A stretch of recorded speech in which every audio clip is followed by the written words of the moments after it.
All right, today we are going to be going over my fire-based DK Sorc hybrid, Templar hybrid, whatever you want to call it. I like to call it a Dragon Knight because I like to lean into the fire side of it because I think this is a really fun build that I hope that you guys enjoy. So if you do, just do me a giant favor, hit that thumbs up button for me. I'd really appreciate it. So let's get started. We're going to be a Dark Elf Dragon Knight at base. You do need to be base Dragon Knight for this because we are going to be using Firebrand, but we'll get to that soon. So Dark Elf Dragon Knight, in my opinion, that is the best in slot way to go. I just think it's an overall great balance for the way you balance these kind of DPS builds nowadays. We're also going to be using for our attributes 6 points into magic, 29 points into health, and 29 points into stamina to give us a nice healthy mix of 18.1k magic, 31.0k health, and then 20.8k stamina. Our Mundus will be the Shadow in order to increase our overall critical damage and critical healing. And then also, let's just go over our... Actually, you know what? Jewels of Miserable is going to be our food. It's going to be a great way to get our max health up as high as possible, as well as getting our stamina and magic recovery as high as possible as well. So that's really good. Also, Vampire Stage 3 to help our overall tankiness. I still find Stage 3 to be phenomenal for everything. So our monster set on this is going to be Zon.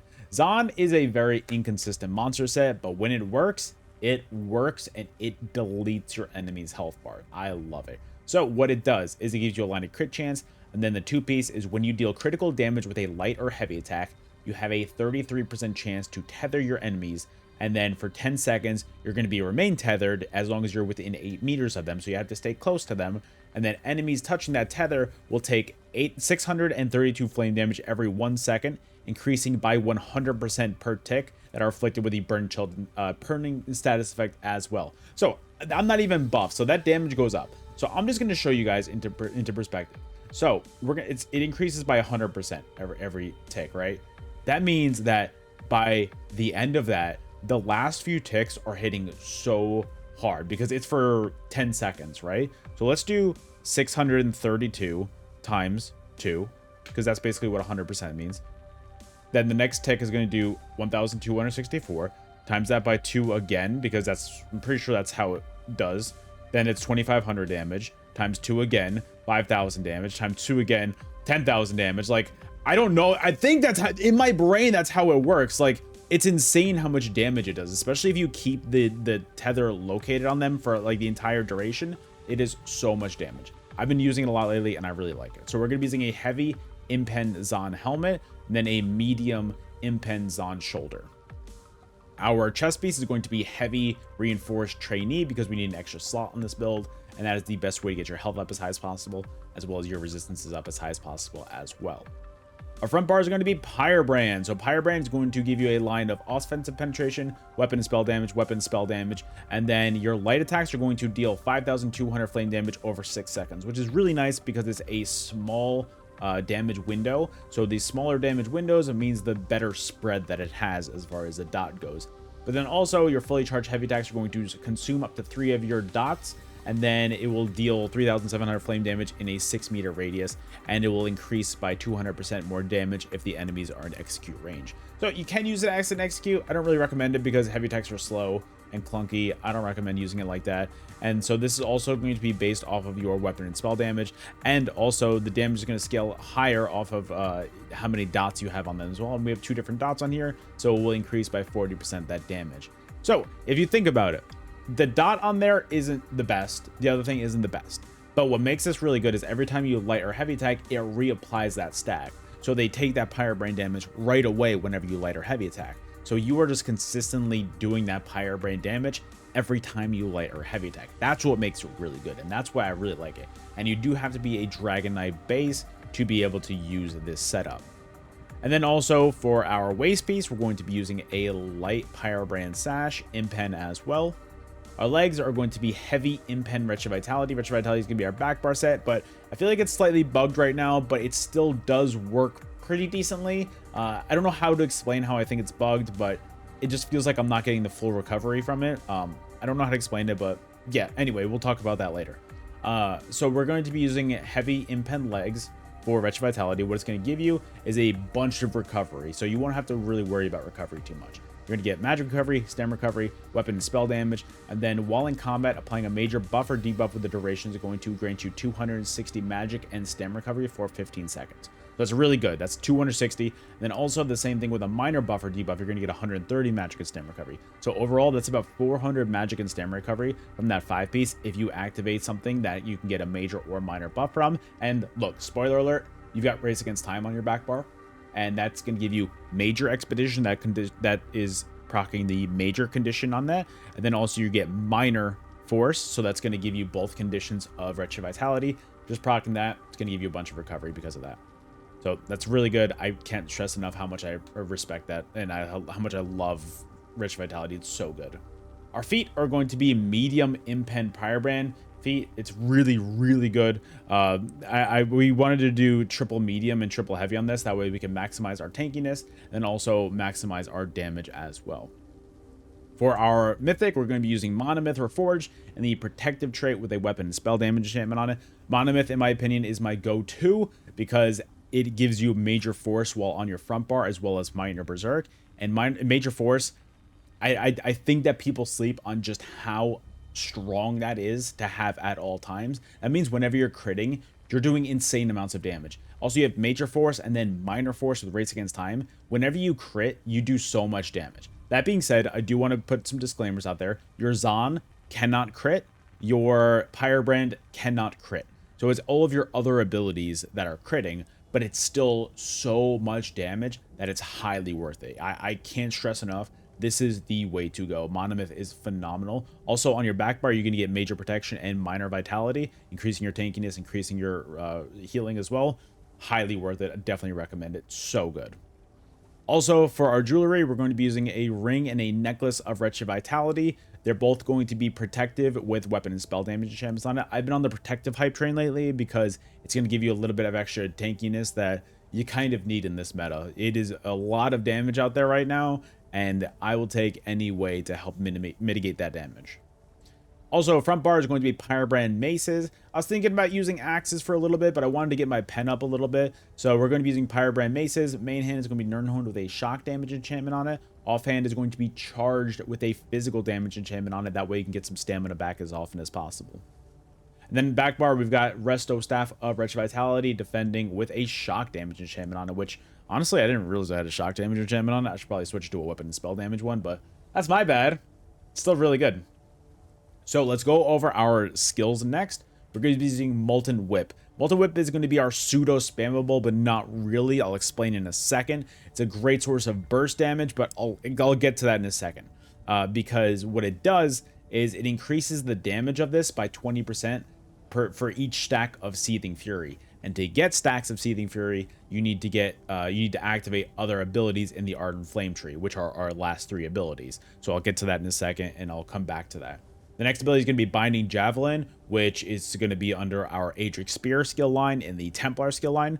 The reason why we're using this is because it's an unblockable CC, and it does some decent damage to combo too. So it's an unblockable CC, and that's why I really like it.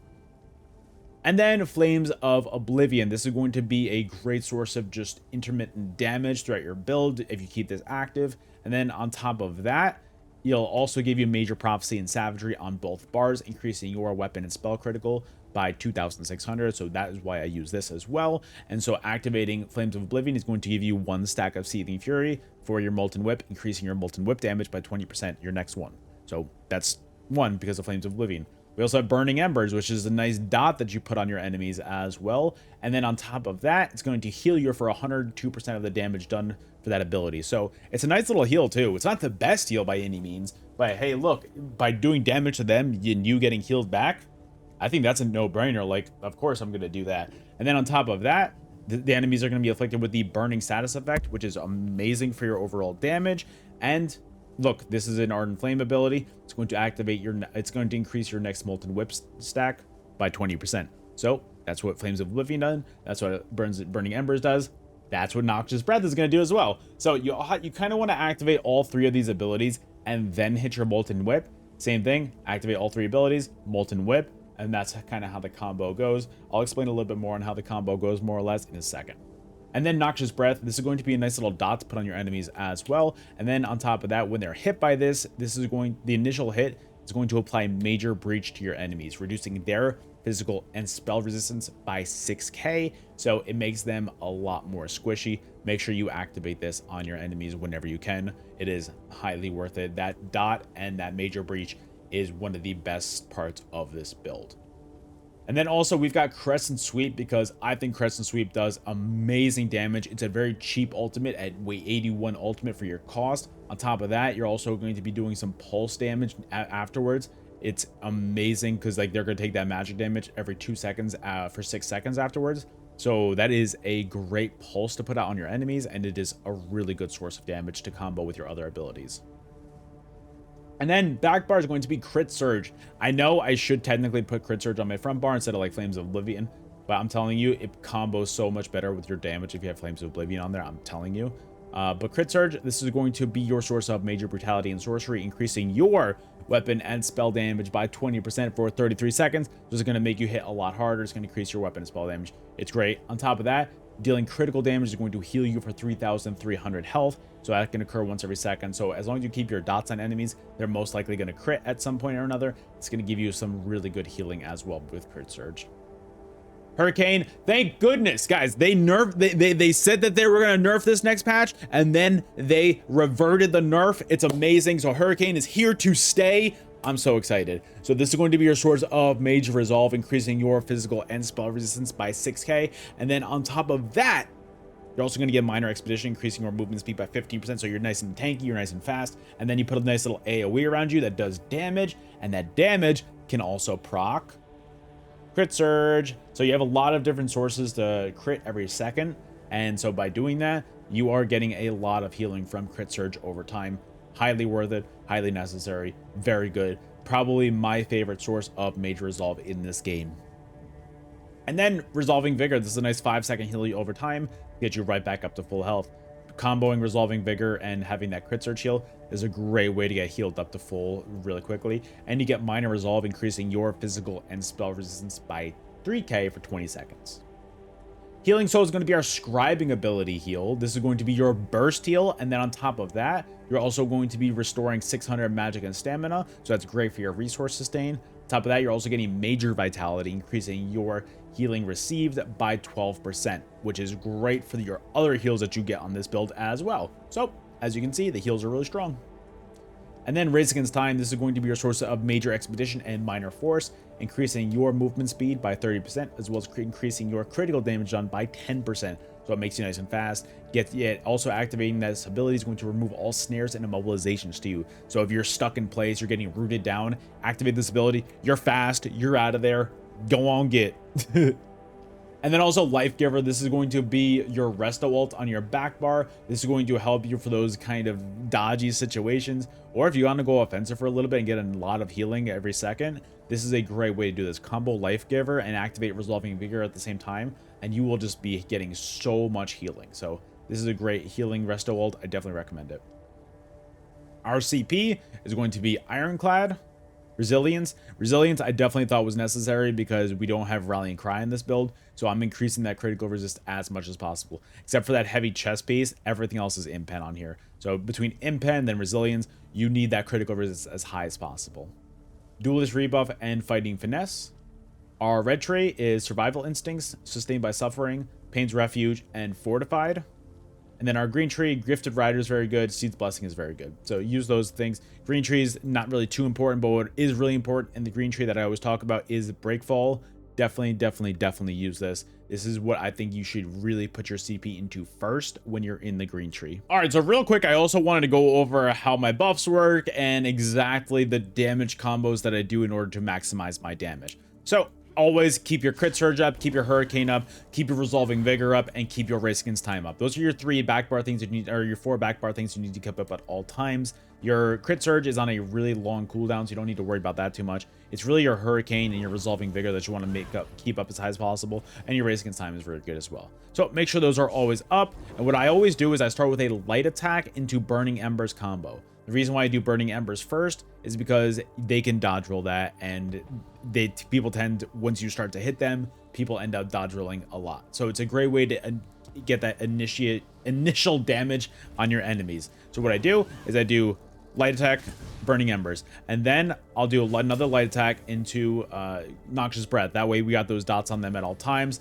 and now they have the burning embers and the pirate brand and the noxious dot on them as well. So that's 3 different dots. So let's reapply our buffs, and then light attack, burning embers, light attack, noxious breath, light attack, and then you use your Flames of Oblivion, and now you've got a 3-stack Seething Fury proc.